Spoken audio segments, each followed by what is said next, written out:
Hey out there, YouTubers, it's me, Christina, and, so, as as long awaited as this has been, I have the outline for the character reference on Job, and I found this online, and I used this for my Sunday school class, and it seemed to go over pretty well.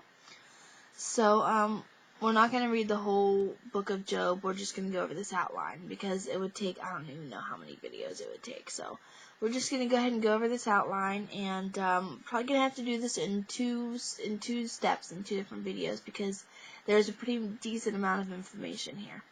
So, alright, it says, the book of Job in the Bible is the story of a devout man who lived thousands of years ago, but tragedy hovers over this most righteous man. So it says right from the beginning that I just want everybody to keep that in mind. It says that he is a righteous man. He was a righteous man before God. When the book opens, we notice Job is about to lose everything: his children, his property and wealth, good name, and even his health. Why will Job suffer such tragedies? Because of all things, God is about to challenge the devil with Job's obedience and faith. And then it goes into talking about the big dare. It says, the prologue or introduction to the book of Job tells us, the readers, the background of God's challenge and Job's suffering. Scene 1 invites us behind the curtain in universe ruling throne of God. Angelic beings are delivering reports and activities. Satan is among them. The evil one has been roaming the earth, surveying his domain. And that's Job 1, 6 through 7. And you can also find that talking about in 1 John 5:19 and Revelations 12:9. So if you want to look those up. Job's troubles begin because God presents him to Satan as a paragon of virtue. Like he presented to Satan as this paragon of virtue. Like look at my servant Job. Have you considered my servant Job? God asks Satan. There is no one on earth like him. He is blameless and upright, a man who fears God and shuns evil. So that's at Job 1:8. And so it says right there, he is a man who fears God and shuns evil. Yet God will soon allow Satan to afflict Job. Obviously, God is not punishing Job for his sin. God himself says Job is blameless and upright. Job suffers because he is the best of men, not because he is the worst. Sometimes we have to,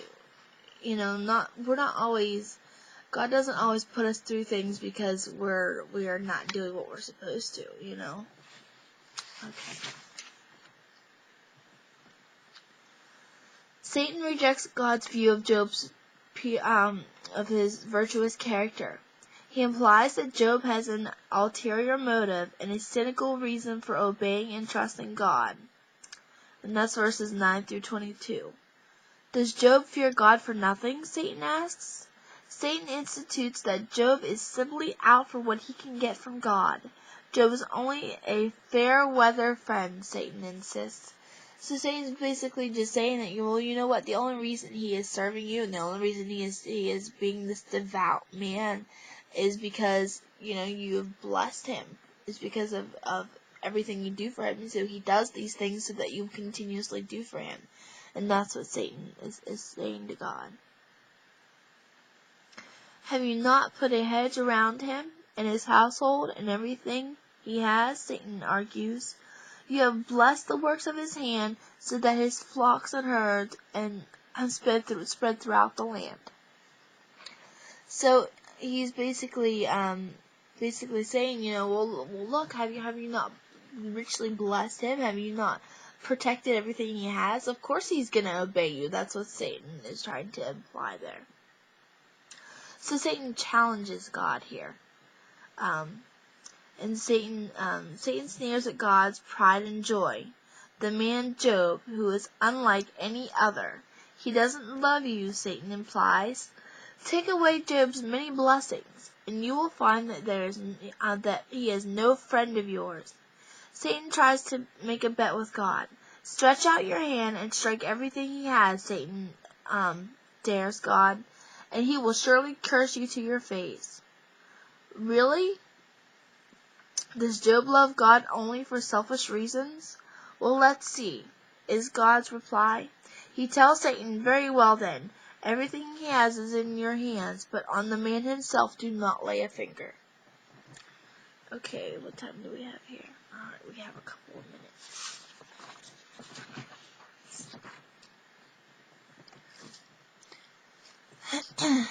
With God's permission, Satan immediately grabs a handful of dirty tricks from his bag of suffering. He flings them at Job, and the world caves in on the innocent man. Job's herds and property are either carried off by raiders or destroyed by natural disasters. But Satan is proven wrong. After these terrible tragedies strike, Job tears his robe and shaves his head. He falls to the ground and worships, saying, "The Lord gave and the Lord has taken away. May the name of the Lord be praised." So that, when I was talking about the character of Job, and how I think we should be like him, this is one of the main things I'm talking about. How many of us, if everything we had was taken away, was stricken or carried off or taken off by natural disasters, how many of us would just completely humble ourselves and bow down to God and say, "Oh Lord, you have given and you have taken away," and still praise his name? I mean, that's one of the main things with Job that continuously shocks me throughout the whole story.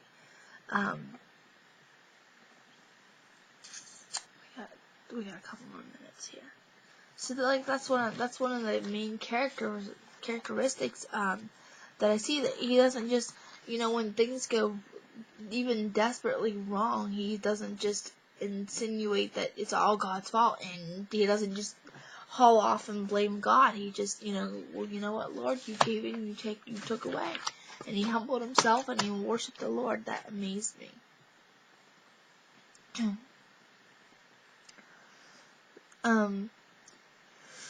Okay.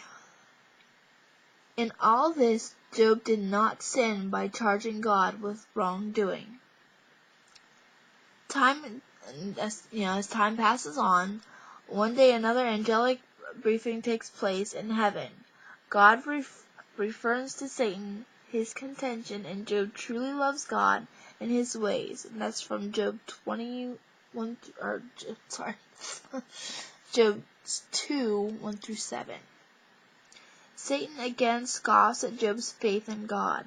A man will give all he has for his own life, jibes Satan, but stretch out your hand and strike his flesh and bones, and he will surely curse you to your face.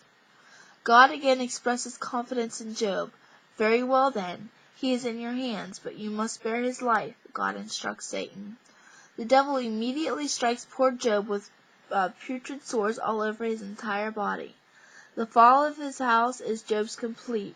It appears it has become without his knowledge or permission, the collateral on his history's greatest tests. Let's see, how long do we have here? We have about 1 more minute.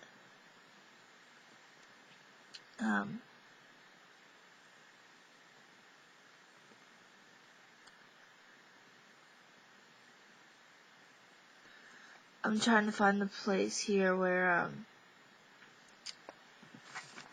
okay, so after Satan puts all these sores all over his body, we're gonna see how Job handles this second test. So stay tuned and look for the second video on here, the second Job, and we will finish this there. May Jesus